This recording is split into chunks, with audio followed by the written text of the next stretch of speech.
ঘোষণা করো, রক্তপাত চাই, প্রবল রক্তপাত।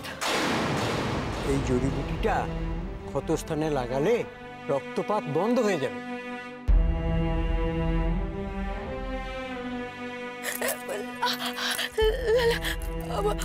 আমার পা ছুঁলে। বেশ,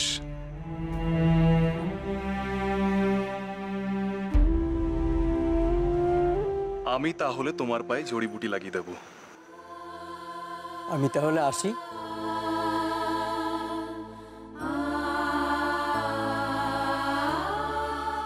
কি কথাটা বললে তুমি?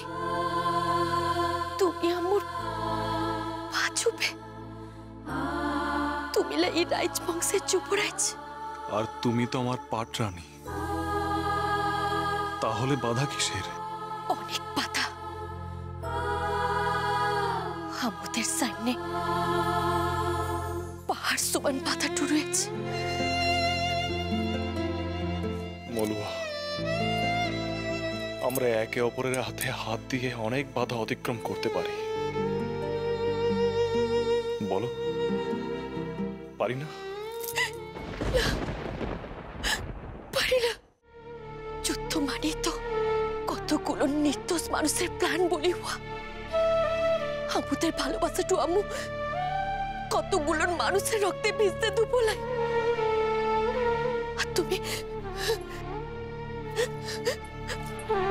তুমি না আমাকে একটু আগে বললে যে আমরা দুজন দুজনকে কথা দিয়েছি এই রক্তপাত আমরা বন্ধ করব। তাহলে আজ সেই কথা থেকে তুমি সহ্য কি করে?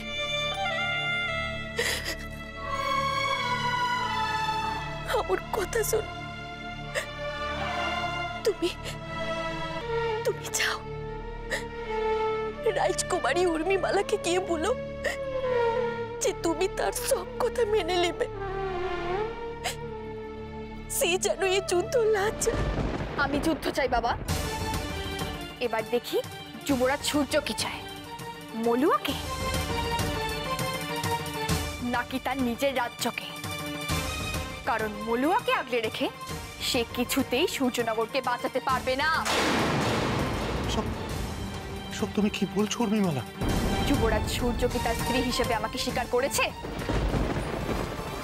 সবাই দেখুক উর্মিমালা খারাপ করতে চাইলে কতটা খারাপ করতে পারে।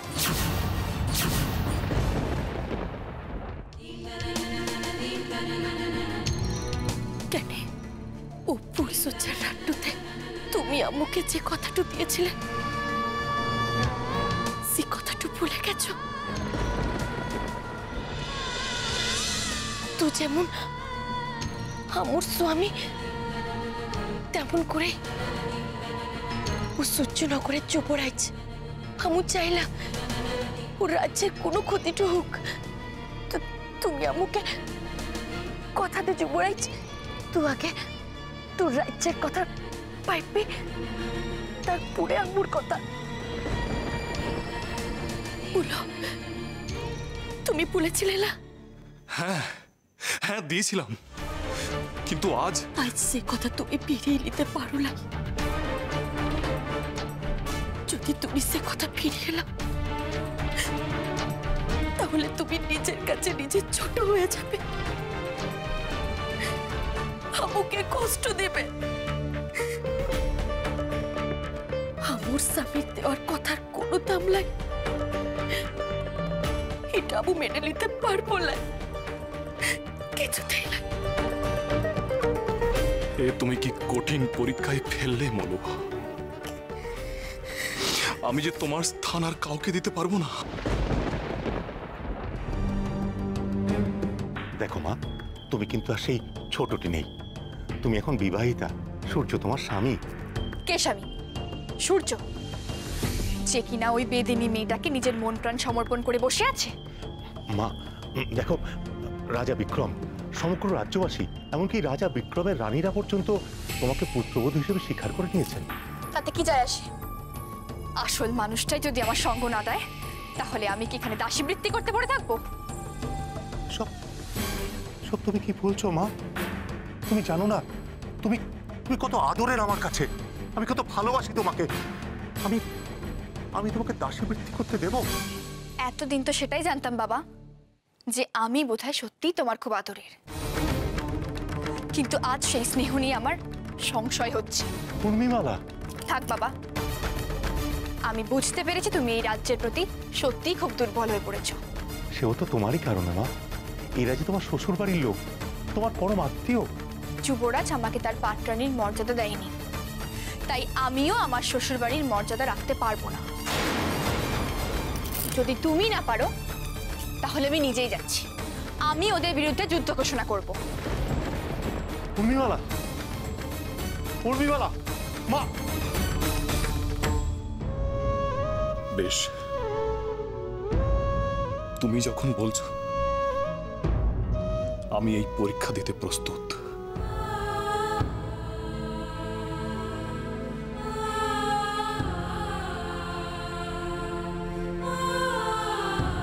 আমি উর্মিমালাকে আমার স্ত্রীর পরিচয় দেব। তুমি জানো লাই, আজ তুমি আমাকে কি দিলে? তোমার এই উপকার আমি কোনোদিনও ভুলবো না।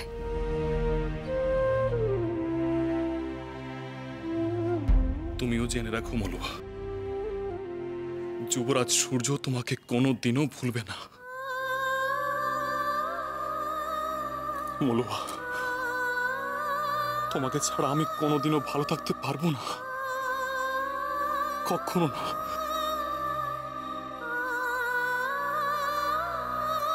এছাড়া যে আমাদের আর কোনো উপায় নেই।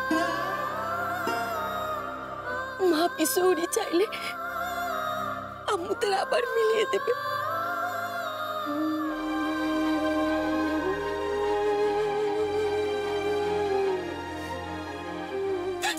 মলুয়া,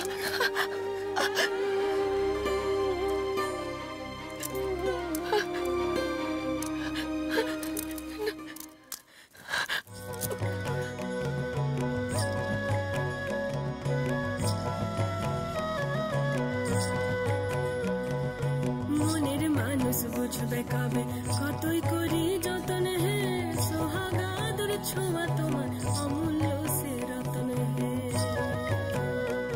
ওই কালার বাসি খুঁজে শুধু রাধা রাধা বলে হে, মন যৌবনা ভেসে বেড়ায় ফুল নাহি তার মেলে। সুখে দুঃখে হব তোমার সারা জীবন সাথী, দেখবে যখন স্বপ্ন তুমি জাগবো সারা রাতি।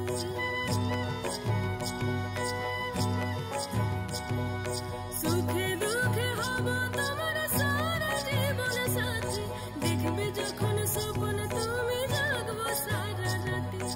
উজানে গাঙে পান সে যেমন ছল ছলিয়ে যায়, বাঁধন হারা মন পাওয়ারা তোমার পানে যায়, শুধু তোমার পানে যায়। প্রেম প্রীতি মান অভিমান যায়নি এই গাথা, শুনেন সবে শুধু জানে মনুয়ারি কথা, মেনে মনুয়ার কথা।